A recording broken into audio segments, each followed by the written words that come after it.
So Entrepreneurship, Chapter 5. Have you ever thought about going into business for yourself? Then, have you thought about becoming an entrepreneur?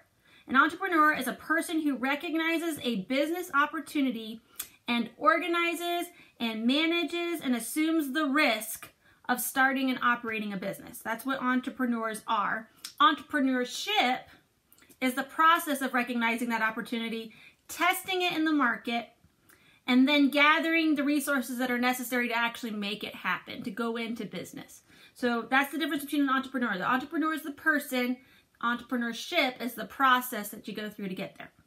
Okay, creating and running a business venture requires a lot of skills. In fact, in your textbook, which I know you won't have, but you'll have the slides later, are 12 characteristics that they say entrepreneurs have. So if you have, a good combination of some of these characteristics that I'm going to share with you, you might be somebody who would be a good candidate for entrepreneurship at some point in your life. Maybe you have some of these skills that you can really hone into some kind of special idea and then make that into a business someday. So the first one is persistence. Okay, if you're somebody who is willing to work until the job gets done, and then you're considered persistent. Another one is risk taking. Are you willing to do something that goes above and beyond you and challenges you a little bit, even if it might not end up being successful? Are you self-confident? Do you feel good about yourself and what you have to offer? Are you restless? Do you not like to just sit still and, bask in, I'm one of these people, okay? I can't relax. I've always got to stay busy. I've got to find something to do. Even when we're watching TV, I've got to be answering emails or doing something in the process to make it productive, okay? And my husband can't stand it, but that's restlessness. If you're always feeling the need to do the next thing, looking for new challenges and things to push yourself. Goal-oriented. Are you goal-oriented? Are you constantly saying, hey, here's something I want to do and here's how I'm going to work to get there? If that's something you're doing, you're goal-oriented. Action-oriented. They're the people that you see, rather than sitting and complaining about the issue, they're like, what can we do to solve this issue? And they start working on it. They're the ones actually doing the work. So think about if somebody's action-oriented, they're not sitting around saying, oh, I really wish that we could make this easier for ourselves. Or hey, let's see if we can do this and this and this and this to make this easier for ourselves. And so you can kind of hear some of the things that they say or see their actions and know that they're more of an action-oriented person. Responsible. Okay, entrepreneurs are responsible. They take responsibility for both their decisions and their actions. So not only are they responsible in the fact of hey, I'd let them babysit my children, but more so that they're responsible in the fact that they are willing to say, hey, this is on me. This is my responsibility. I know that whatever comes out of this, it was up to me and I had the full, I'm going to take the risk and I'm going to take the blame, all of it. But I'm also going to take the praise if it goes well. So that's what a responsible person looks like when it comes to entrepreneurship. They're also self-demanding. So, other people might have expectations of them, which is good, but their expectations of themselves are way up here, okay? They're the hardest on themselves, typically. They are creative, okay? They look for new ways to solve old problems. Hey, here's how we used to do it, but just because we've always done it this way doesn't mean it's the best way, so let's change it up. A lot of us teachers are having to get really creative here. We're trying to figure out a new way of teaching from a distance. All of us were trained for multiple years in college to teach you face-to-face in a classroom, and now we're being told that's not possible. Let's teach them in a different way. And so all of us are coming up with new creative ways to bring instruction to you from afar. So that, creative. They're independent. Entrepreneurs want to make their own decisions. So if you've ever been that person, you're I don't want to work for somebody else. I want to work for myself. Maybe entrepreneurship is something for you. They tend to be inquisitive. Okay, they conduct research and they ask questions and they wonder if something could be better, and they push those questions and challenges and try to, find those better ways. And then last but not least, they're enthusiastic. They tend to be energetic and they tend to be very passionate about what they like. So if you've ever watched Shark Tank, which is one of your options on your choice board, by the way, if you've ever watched Shark Tank, you'll notice that nobody walks into the Shark Tank and is just here's my product. I think it's cool.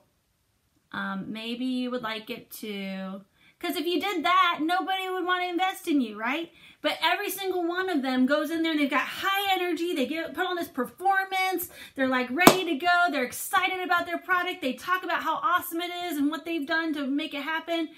And then they maybe get into the numbers and the logistics and all that fun stuff. But they go in there with passion and enthusiasm. An entrepreneur, a true entrepreneur, is ecstatic and enthusiastic about what they're doing. So those are all 12 of the characteristics: persistence, risk-taking, self-confidence, restless, goal-oriented, action-oriented, responsible, self-demanding, creative, independent, and I gotta get some extra fingers here, inquisitive, and enthusiastic. Okay, those are the 12 characteristics that are common among entrepreneurs, and not every entrepreneur has every one of those, but good, successful entrepreneurs have a good amount of them. So keep that in mind, okay, as you're thinking about entrepreneurship and what that means. So most entrepreneurs have these characteristics, and these characteristics will help them be successful. So another reason why people go into entrepreneurship is not just because of their personality, although that's a big piece of it, but a lot of it has to do with the pros and the cons. And I've put this little, whiteboard together for you all. Again, we're trying to get creative here, teaching from a distance. If I was in the classroom, I'd have this up on the whiteboard, so I'm going to try and go over it. And if you can't see it well enough right this second, you might have to go back and watch later because it'll be a little bit clearer. But pros and cons of entrepreneurship. And I'm going to back it up a little bit so I can read it. The first one on the pros side says being the boss. A lot of us who are, love entrepreneurship and love business, we also like being in charge, okay? And we don't like being told what to do. And so a lot of people go into entrepreneurship because they'd rather be the person telling themselves what to do, okay? They also get to do what they enjoy, because a lot of times if you're passionate about it and if you're excited about it, it's because you actually like it. It's kind of like at school. You don't like all of your classes. That's just normal. Sometimes it's because of the teacher, sometimes it's because of the subject area, but if it's a subject you like, usually you can get past the teacher no matter who they are, because it's something that you actually care about and you like. All right? That's kind of what entrepreneurship is. If you're excited enough about what you're doing, the product that you're selling or the business that you're running, then you can get over a lot. And when you have the ability to decide what that is, because you're the one who came up with it, then you've got a lot of freedom there. And so the next thing on the pro side is the opportunity for creativity. Okay, the opportunity for creativity, the opportunity to do something different than anyone else. Okay, I usually have it set up in my mind, here's how I want to do something, and I do it that way. My daughter, if you gave her the exact same task, it would be done, but in a very different way. It's because she's a very creative individual. She likes to do things in fun and exciting ways, and that's a great trait for an entrepreneur and a great way for them to get to hone in on their skills. They also get to build enterprises. And so taking something from the ground all the way up can be very self-gratifying and rewarding. Seeing it grow and blossom into something that other people can use and benefit from, that's a reward. As teachers, we kind of like this because it's like we get to instill some information in you and then we get to see what you do with it. And that's kind of our intrinsic reward. As an entrepreneur, you get to bring a new idea to the table, and how your customers and the people who use your product or your service go about using it, that's a reward in and of itself. Okay, so there are some cons, because everything's got good and bad. Okay, the cons, getting funding. Getting funding can be really difficult because you might be passionate about a topic or a product or a business, but that means you have to get somebody else also invested in it and seeing that vision that you have. And sometimes that involves, having to get funding from people like investors or banks or, other family members maybe. But getting that funding can be difficult, and that's a big con. And it's actually why a lot of people don't even bother, because that's such a hurdle to cover and to try to get over. Another item on there is being responsible. Some people, they're okay if what they do affects just them, but when those effects can start to affect other people, that's where they get a little bit nervous and they don't know if they're okay with that responsibility. Entrepreneurs, if they've got a family, they might be willing to take a risk for themselves, but maybe they're not willing to put their family in, harm's way financially to go ahead and take that risk. And so responsibility can sometimes keep people from going into entrepreneurship. And then last but not least is feeling insecure and alone and uncertain. So sometimes feeling that way, can keep somebody from wanting to go into entrepreneurship because A lot of times doing something different means you're doing it alone, and you may not have the backup that you would have like if you were working for somebody else and with other colleagues. So, you know, there are pros and there's cons, but this is usually why people do and don't go into entrepreneurship. All right, because it's hard. It's not easy. You're going to work more hours doing your own business than you ever would working for somebody else. Now, the benefits sometimes outweigh that time. Maybe because you like it, maybe because it's something you're passionate about, maybe you don't mind spending that extra time, but sometimes the cons aren't worth it, and maybe your phase of life matters and things along those lines. So these are just some things to keep in mind. These are talked about in your text. I'm going to post this later, so just know that you won't like lose out on seeing these pros and cons. But hopefully you could follow along with me as I was going through that. That kind of ends section number 1 in chapter 5. Okay, all about the pros and the cons of entrepreneurship and the characteristics of a successful entrepreneur. Now moving into section 2, that part of your chapter 5 is all about how do you get the funding? How do you plan out what you're going to do as a business, as an entrepreneur, and starting this road to entrepreneurship? And the best way to plan is by creating a business plan. And that's simply what it's called. It's a business plan. And this plan consists of different categories of information that you need to gather and have prepared so that way you can actually get your business up and running. And a lot of times this is something that banks or loan officers or investors will just expect and require you to have kind of put together. And then sometimes it's also just good for you to have for your own personal planning and goal setting. So it works in multiple ways. But most businesses that exist in the United States are small businesses, are entrepreneurs. So if you think a small business is anything with less than 500 employees, there's a lot of small businesses out there, aren't there? You guys can probably think of a lot, right?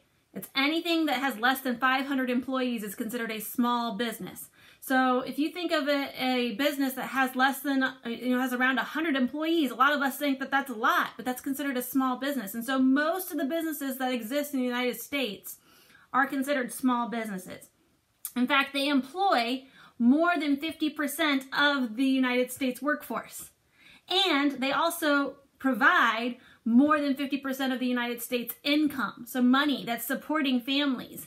It comes from small businesses. So small businesses are super important. And when you start a small business, you need to kind of develop a little checklist of questions to ask yourself so that you can start preparing your business plan. And we're going to get to the business plan because the business plan is a very formal piece that you put together. You can put it together in paper format and stick it in a binder and make it look neat, and that way you can do it digitally and go have like all these little tabs and stuff like that. It's a very formal piece. But before you can get to the formal piece, just like when you're writing a formal paper, you got to do some kind of brainstorming and pre-writing and getting your ideas put together. And that's where this lovely little checklist comes into play. Okay? This little checklist are some things that you need to ask yourself before you ever start preparing the actual business plan itself. And so in this checklist, the first thing says, what will you produce? So what is the product or the service that you're going to produce? Okay, that's the very first thing you got to ask yourself. If you don't know that, I don't know what you're doing. Okay, because that's the very first thing. The second thing is, who are my main competitors? Can anybody else do this? Is anybody else doing this? What makes them different from me? Okay. The third thing, why is my product or service needed? So not only do you have a product or service, but who can benefit from it? Why is it needed? What kind of problem is it solving, kind of thing? Okay, how many people are needed to run my business? Can I do it myself? Do I need people to help me with manufacturing? Is it something where I need to employ like a small little load of people to help me out with this particular task? You need to know that. You need to have the specifics. What does it look like in the long run versus the here and now? What facilities are needed? Is it something I can do completely from my computer? Is it something that I need to actually have a factory? Is it someplace where I can, I can do it in my garage? Where do you need to have set aside for this particular business or this product or this service? What licenses, permits, or legal documents do I need to have? We like to really think about that side, but it's extremely important because it's kind of what keeps us from being in any trouble later on. So thinking about maybe some permits or licenses or even legal documents that might need to be completed to make this a possible business venture for you is an important part of the process. And then last but not least, how much money do I actually need to get started? And this is where you really need to do your homework, because you don't want to overinflate, like say more than you need, but you also don't want to undercut yourself and say less than you actually need, because this is the information that you need to have prepared for your business plan to be able to actually tell other people what you need and how to get it. So if you over or undercut yourself, suddenly now you might miss out on funds just because you didn't give proper information or think through everything. So this is not a easy just check it off list. This is something where you really got to think about the answers to these, because this will help you with the actual business plan itself. And a business plan, depending on the source that you look at, has various categories that you need to have filled out. In your textbook, it has 16 categories. Okay. Some other sources don't have quite as many, some have more. It just kind of depends on the source that you look at. But when you look at the breakdown of what that really means, it's not really that much, but it is very necessary. The first thing is an executive summary. The executive summary kind of tells you, a brief account of what the business is. Kind of what are the key points that you want everybody to know about your business. That's what goes in the executive summary. And it is just a summary. So you might be like a paragraph, it might be a bulleted list. It's not anything huge, but it does need to sum up what your product, your service, or whatever is, because that's what you want everybody to know about your product the moment they learn about it from the business plan. What do you want everybody to know? The next thing that is included is your management team plan. Well, if it's just you, that's going to be really simple. But if it involves some other people, then it's going to get a little bit more complicated. You need to have a company description. You need to have a product and a service plan. Again, depending on the product or service that you're doing, this could be really big and this could be really tiny. It just kind of depends on what you're starting with. And any of you that are interested in starting a business at this stage in your life, it's probably not going to be huge. It's probably going to be tiny, and that's okay. But depending on the type of business that it is and the growth that you're expecting, that's going to determine how big or important this business plan is. So it's also going to include vision and mission statements. Well, if any of you have ever visited a business's website and seen their vision or their mission statements, you know that it's only like a sentence or maybe 3 sentences. Nothing super long, but it usually symbolizes and tells what's important to that business. And I really encourage you guys, a fun activity for you to do on your own would be just to go research some different business mission statements. You'd be surprised at what some of them are, like Disney or some fun ones, or some car companies. Like, go and do a little research on your own just for fun. I'm not going to assign this task. I'm already giving you what you're doing for the week, but for fun, I'd encourage you to look up some mission statements for various businesses. You can even do a Google search that says, what are some of the mission statements for businesses? And it'll give you a list of them, and it'll tell you what businesses they are. But some of them are quite interesting, and I want you to think about, does their mission statement say what you thought of that business prior to hearing their mission statement? Because it'd be funny to see how they line up or they don't. If we were in class, we would do that, just so you know. Some other things that are included in a business plan include the industry overview. So not just looking at your business, but what kind of industry would it fit in? So, like there's Ford Motor Company, but they're in the automotive industry. So how do they compare to the rest of the cars or the automobiles in their industry? That's what an industry overview would be, is comparing what you're offering to the rest of them that could be considered part of that industry. Then there's the market analysis. This is where you survey and you learn from the customer base and see what their needs are and their wants are and how your product fits into those needs and those wants. This is where we see a lot of surveys. McDonald's, you can't go through their drive-through and not get a receipt that doesn't say, hey, we'll give you a gift card if you will go online and complete the survey, because they're always trying to learn more about how they can reach their customers. This is something that most businesses should do prior to getting started, but they should continue to do throughout their business so they can continue to improve and get better and meet customer needs. Then there's the competitive analysis, and this is looking at your competitors and comparing yourself to them. There's the marketing plan. How are you going to advertise so people know about your product? Where are you going to sell it? Are you going to use Amazon and sell digitally? Are you going to create your own website? Are you going to have to, do shipping and stuff like that? Are you going to have posters around town so people know about your product and you're just going to sell it like a farmer's market or something like that? What are you going to do to make sure that people know, or the right people know, about your product or your service? There's also the operational plan. This is like what the day-to-day tasks will look like in the job. The organizational plan, like who's in charge and who do they talk to, and who is the underling and who do they report to, and things like that. The financial plan. When are we going to get money? How are we going to use the money? Who gets the money? All that fun jazz with the money. And then the growth plan. What are we going to do? Here's plan A. Here's B and C, and here's the next step. Here's all these goals.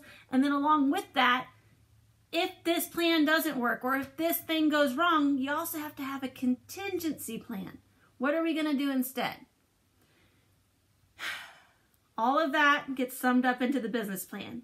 Okay, and you usually have a cover letter or a title page and a table of contents and all this fun stuff with that. So this is a very formal piece, okay? And if we had enough time, we would probably break it down and talk about each individual piece, but due to losing a week and us being from a distance, that's going to be a little bit more difficult. So all I want you to know is that a business plan is comprised of a lot of different pieces. In this textbook, it talks about 16 different pieces, and in the slides, you can read a little bit more about each piece. Okay, and just know that if you were to create a business plan, you would want to make sure that it encompasses everything that you would need to know about your business. So that's the essence of a business plan. So far today, we've talked about what an entrepreneur is and what entrepreneurship is, and how, being one and doing it can be a process. There are pros and cons, there are rewards and disadvantages to it. We've talked about some questions to ask yourself if you're interested in starting a business. And then we've talked about the business plan and kind of summing up all the different little pieces involved in the business plan. So we've covered a lot in a short amount of time. Okay. So this week you have your Chapter 5 responses, or some questions that I want you to respond to, and then you get another choice board option. You don't have to, but I would really encourage Shark Tank this week because it really hits at some of the things that we've talked about. But you can choose one of the other options if you choose.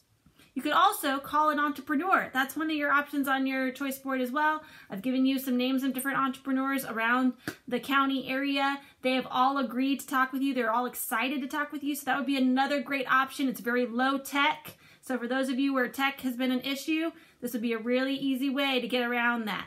So putting that out there. Our time's about up. Before we dismiss, are there any questions that y'all have?